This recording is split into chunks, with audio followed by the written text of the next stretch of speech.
Lipton Tea and Lipton Soup present Inner Sanctum Mysteries.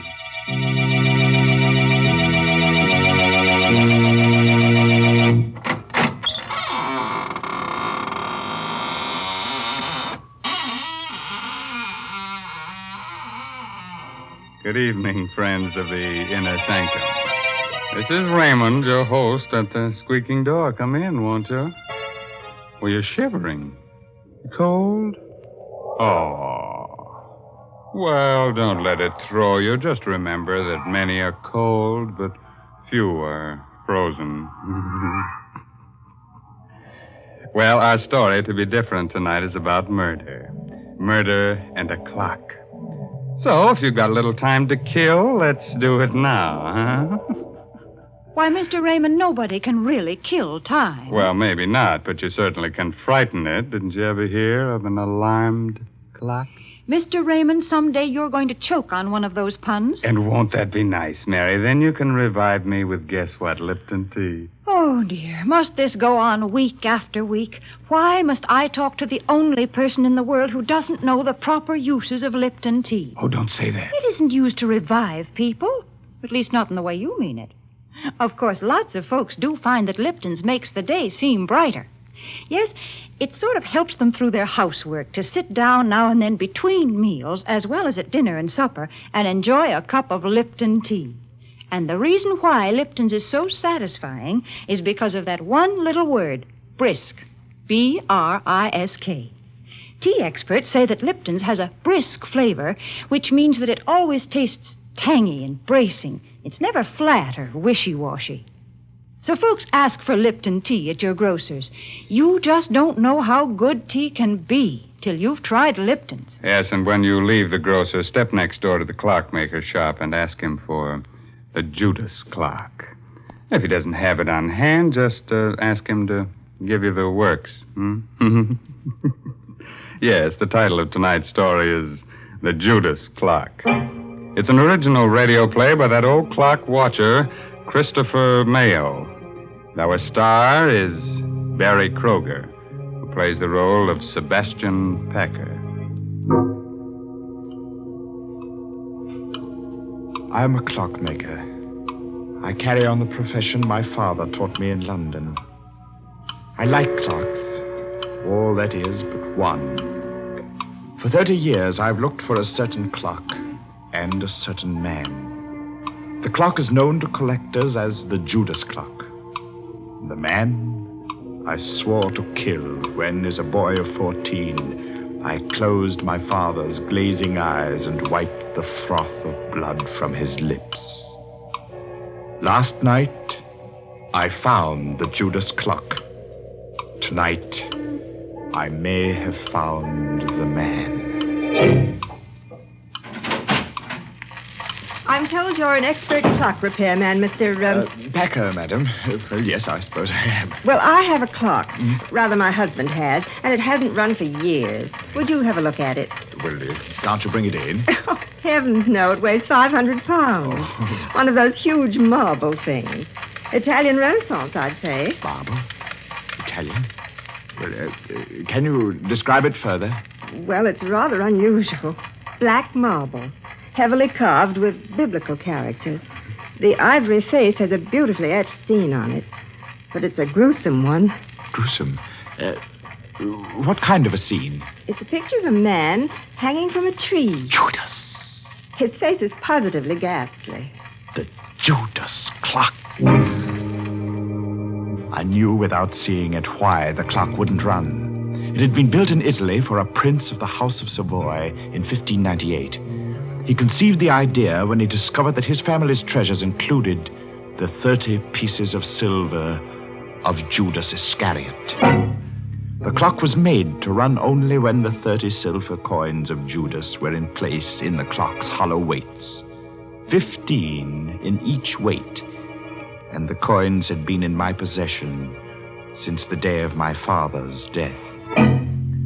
Somewhere inside me, that clock still beats its deep-throated song, and I have but to close my eyes to hear again my father's voice. It's an evil clock, son, as evil as Satan himself.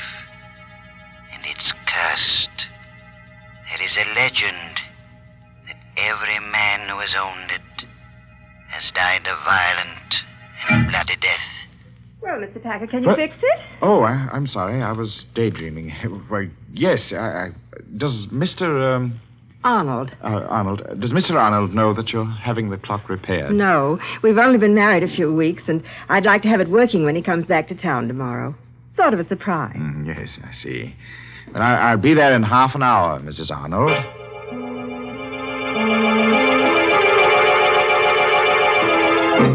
So last night, I went to the Arnold house and found the Judas clock again.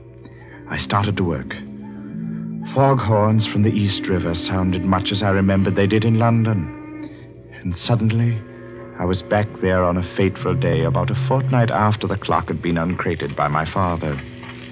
I was in the shop when the man from Scotland Yard stepped in. He walked straight to the clock and stared at it. Good afternoon, sir. Does the clock interest you? Very much. When did you acquire it? A cousin bought it at an auction in Italy, and I'm displaying it for sale and consignment. My name's Pettibone, Scotland Yard. I've been looking for this clock for a month. It was stolen in Italy. Stolen? Yes, Mr. Packer. And worse, murder was done. Afraid you're involved in a bit of something here. Murder? I'm taking possession of the clock in the name of the Crown. I shall never forget the look of horror on the detective's face a moment later. He laid his hand on the clock's carving, and it froze there, while his face drained white and his eyes bulged. He opened and closed his mouth soundlessly and crumpled to the floor with his hands to his throat. He was still and twisted and very dead.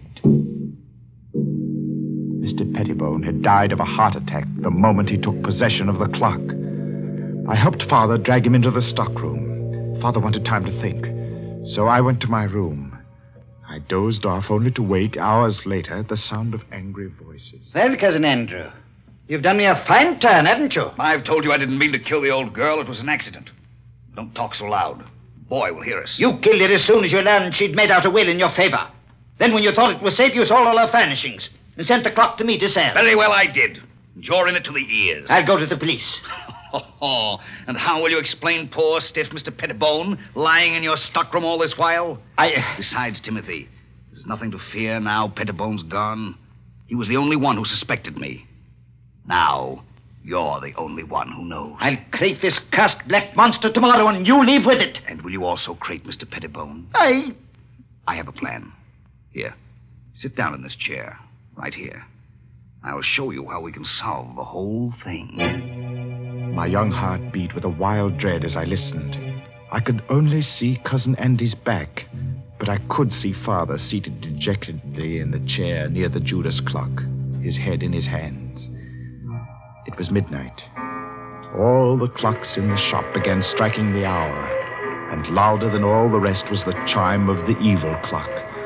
If only then I had known, I might have done something, but the slow strokes beat on. 8, 9, 10, 11, 12. And before my horrified eyes, the heavy marble piece leaned slowly from the wall and crashed across my father's back.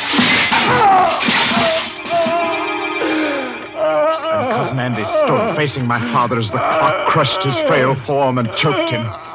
He made pitiful little sounds, his eyes begging for life. And the murderer just stood, his back to me, and watched. Thundering sinners, you die hard. Cousin Andy ran from the shop crying for help. He would claim an accident. I raced into the shop. My father was dead. I choked back my tears, and I closed the poor, staring eyes. I took the coins of Judas from the weights of the clock and ran from the shop, the blood-stained pieces jangling merrily in my pocket.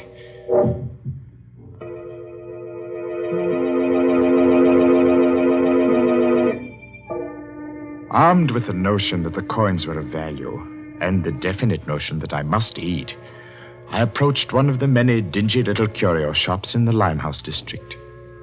I stepped through the fog toward a shop where a dim light burned in the rear. every inch of wall and ceiling was hung with curios, old armor, swords, and shields. I would have run out, but a weazened, apish man barked at me from the rear. Well, what you want? I have something to sell. What you got? I have the 30 pieces of silver that belong to Judas Iscariot. I'll twist this scrawny neck off you. Pulling me leg, eh? Oh, no, sir, I'm not pulling your legs, sir. Here they are. Blimey. Silver, right enough.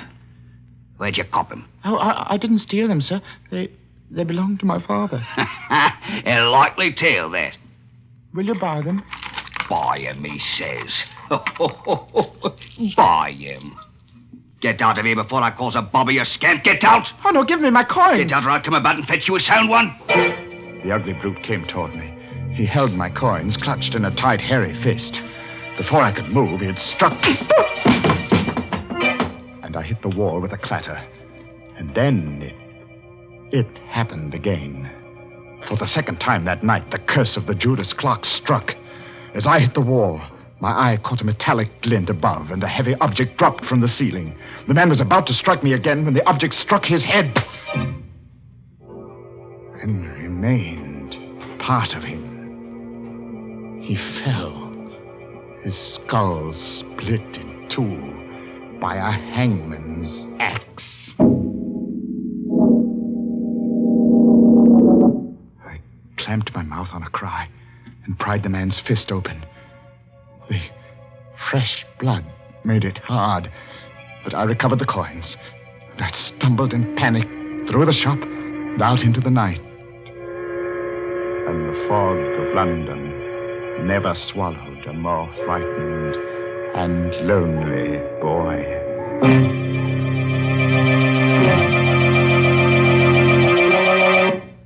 That nasty fog swallowing a little boy.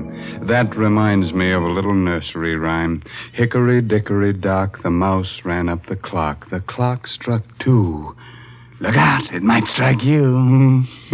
Heavens, I'm glad I don't own that terrible clock. Oh, don't say that, Mary. Just think if you had the Judas clock, then time wouldn't hang heavily on you. No, it would fall on you. Well, if it did fall and you rescued me, wouldn't that make you a time saver? Well, split my sides with an axe if Mary didn't make with a joke. Well, a very little one, Mr. Raymond. That's true. But seriously, I do have something to say about a time saver. And I'm thinking about Lipton tea. You know, Lipton's is such a handy beverage. It takes so little time to prepare, and it's always so welcome. Yes, its famous brisk flavor makes it enjoyable, not just at your own meal times, but between meals and whenever folks drop in for a visit. That's why it's a good idea to buy Lipton's in the larger, more economical size packages. That's right. The larger packages are much thriftier. So you see, it's wise to keep on hand a really good supply of that brisk-flavored Lipton tea. Oh, sure, it'll come in handy to warm up the chills you get from these Inner Sanctum stories. And, brother, you're going to shiver plenty with Barry Kroger as Sebastian Packer as this story goes on about the Judas clock. I hadn't touched those horrible coins of Judas Iscariot since the day the storekeeper was killed. By now, I half believed the legend that death followed them. I began to feel that the only way I could escape their curse was to find the Judas clock and put the coins back in its weights where they belonged. One day, as I read the notices in the Times, my heart skipped a beat. It said, auction of clocks. At Chopin Place, auction room, Saturday at 7. Rare items, one of them fine Italian Renaissance piece of black marble. Rare treat for collectors. Come early. Interested in something, young man? Oh, why, yes. Well, that is nothing in particular. Just looking at these splendid pieces. I thought I might stay for the auction. Look about. Auction won't start for a bit yet. I sauntered toward the black clock. My hand had scooped all the coins from my pocket. I would have to work fast and noiselessly. My sweating fingers began to unscrew the small cover on one of the weights. I would soon have the coins put back. Just I thought. No. What have you got in your hand there? Let's have a look. No, nothing at all. I was just examining. Examining my foot? You've got a flock of coins there. You must have taken them from somewhere in the clock. Here. No, give them to me. Sometimes when things happen quickly, the mind retains details that would otherwise escape notice. As the men and I struggled, I dropped the clock's weight. It hit a short, round bit of metal directly below it. The man had a vice-like grip on my clenched hand. Blasted little wretch! No! I'll wrench your hand off for you! I heard a whirring sound within the clock, and before my horrified eyes, the supporting panel at the front of the clock's base slowly lifted on hinges. The clock was off balance and began to fall forward. I screamed a warning. Look out!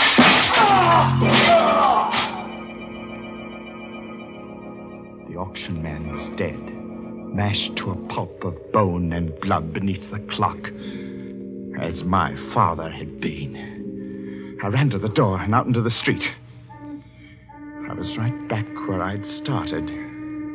Only now I knew that my father had been murdered by Cousin Andy.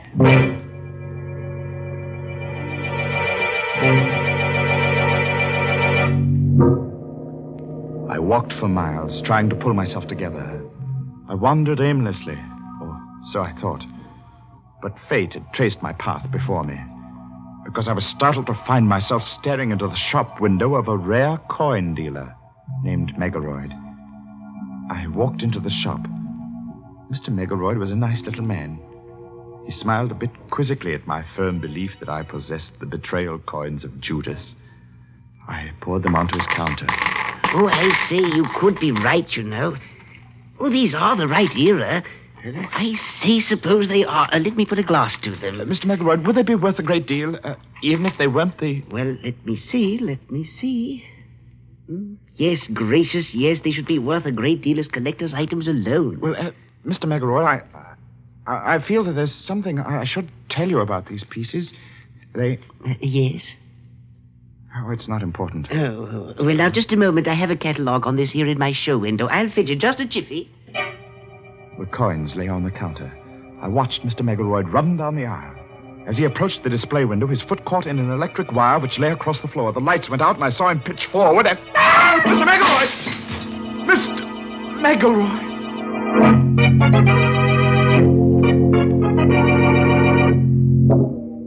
The streetlight peered through the broken plate glass and played across a grotesquely sprawled form in the show window. I needed no more light than there was to see what had happened. The upper half of the heavy plate had broken and dropped flat against the solid lower half. There was no need to ask how he was. No guillotine could have done a neater job. Mr. Megaroyd had no head. Who else but death can own the coins of Judas?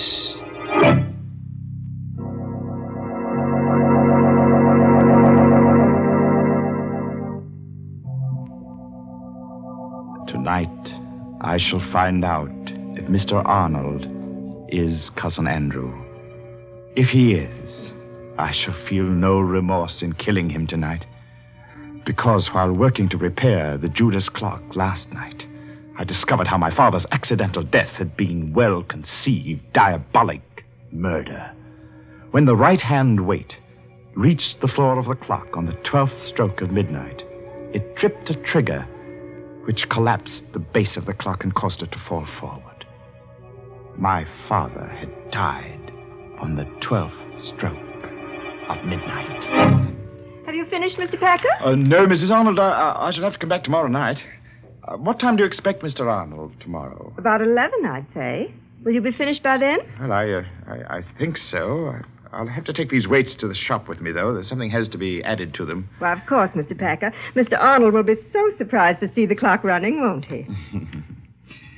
He'll be very surprised, Mrs. Arnold.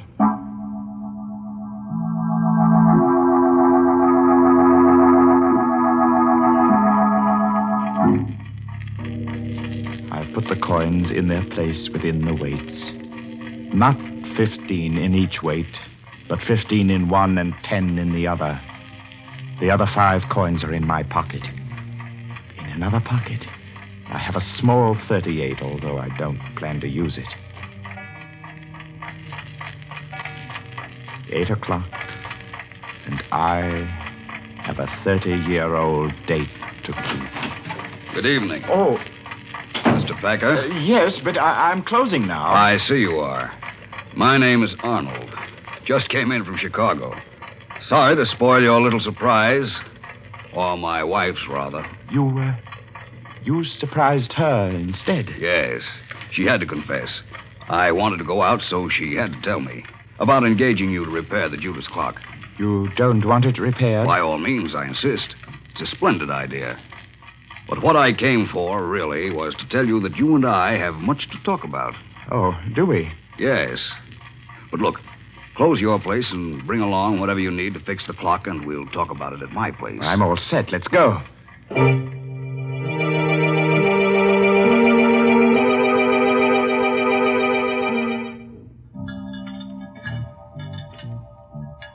Think you'll have it fixed in time to strike midnight? Oh, yes. Yes, it will strike at midnight. Yes. Well, there we are, Mr. Arnold. Weights are in place. Let's see. It's exactly 10 minutes before midnight. Set the hands. And just a little shove on the pendulum. So. And the Judas clock ticks again. It's an evil clock, son. Evil as Satan himself. The Judas clock wakes from a 30-year sleep. Hey, Cousin Sebastian. Cousin? What? That's what I wanted to tell you. My wife told me your father owned this clock in London. Oh, well, yes. I was your father's cousin. You're Sebastian Packer, the little boy who ran away that night. Cousin Andy. Yes. I wonder how much you know of that horrible night when your father was killed. Well, I know the clock fell on Father. I heard the sound from my room, and I was so frightened. I ran down the rear steps in time to see them carry Father away. He was all covered up. So that was why I didn't find you in your room afterward. It happened so fast. We were sitting, talking. The clocks were striking 12. Suddenly, the base of the clock seemed to cave in, and... I know. I bought the clock at an auction a few years later. Had it all fixed. It's good and solid now. I saw to that. Yes, sir. Well, I suppose I'll run along now, Cousin Andy. Nonsense. Let's make up for lost time and get acquainted. Well... Come now. I have some fine old port from England here. About... Sit down a while. No, not that chair. No? This one's a lot more comfortable. It's a funny thing.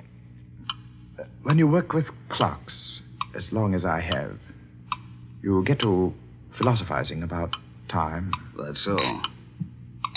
How?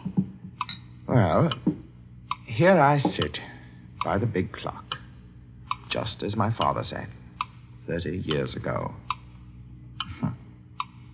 You know how many seconds ago that was, Cousin Andy? No. Do you? Well, 315,360,000 seconds in 10 years. That'd be 9,460,800,000 seconds in 30 years. You've got quite a mechanical mind, Sebastian. Here, try this port. Thank you. Here's to Father.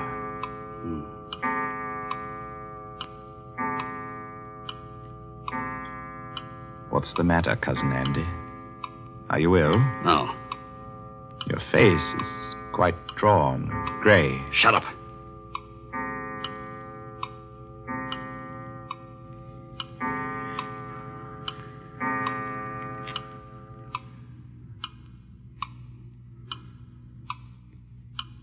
Well, Cousin Andy, it's late. I guess I best go. You know, you do look awfully sick. Oh, don't get up, old man.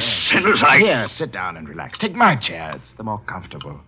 Why, you're shaking like a leaf. Now, just sit quietly. I'll see myself out. Thundering sinners, Good night, Cousin Andy.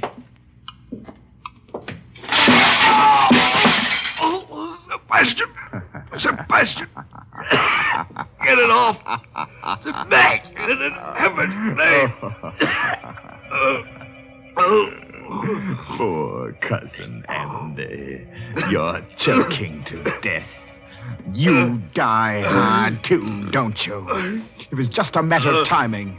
I set the hand a minute fast and the weight didn't touch your clever little spring device till just now because it's lighter by 5 pieces of cursed Judas money.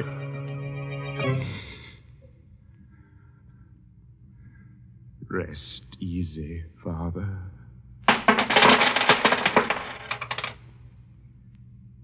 And he cast down the pieces of silver in the temple and departed and went and hanged himself.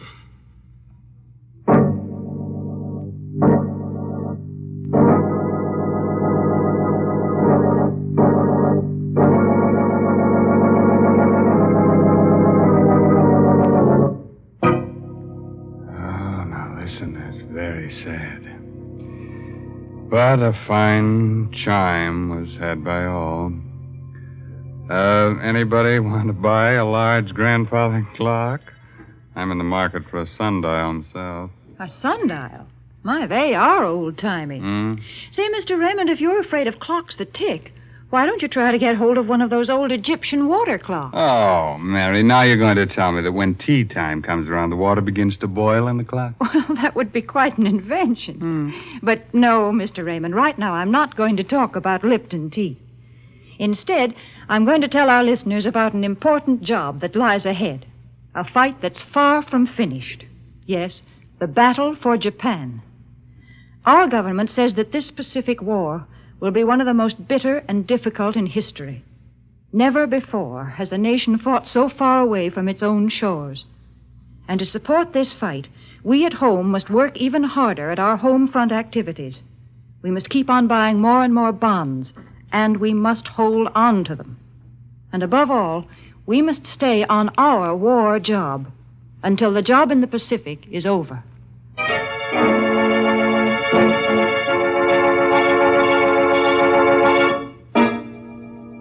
Well, I'll leave you with a cheerful, timely moral. Oh, that goes with tonight's story. No extra charge. Now, you can figure out how many seconds you've lived. All right, that's your pastime. But you can't figure out how many you've got left. That's just, sometime. You know what I mean? Well, I'll see you in just 604,800 seconds from right now. Well, that's next Tuesday night at 9 o'clock, of course. By the way, this month's Inner Sanctum Mystery novel is The Lucky Stiff by Craig Rice. Well, now it's really time to close that there squeaking door until next Tuesday night when Lipton Tea and Lipton Soup bring you another Inner Sanctum Mystery, directed by Himan Brown. So until then, good night. Pleasant dreams.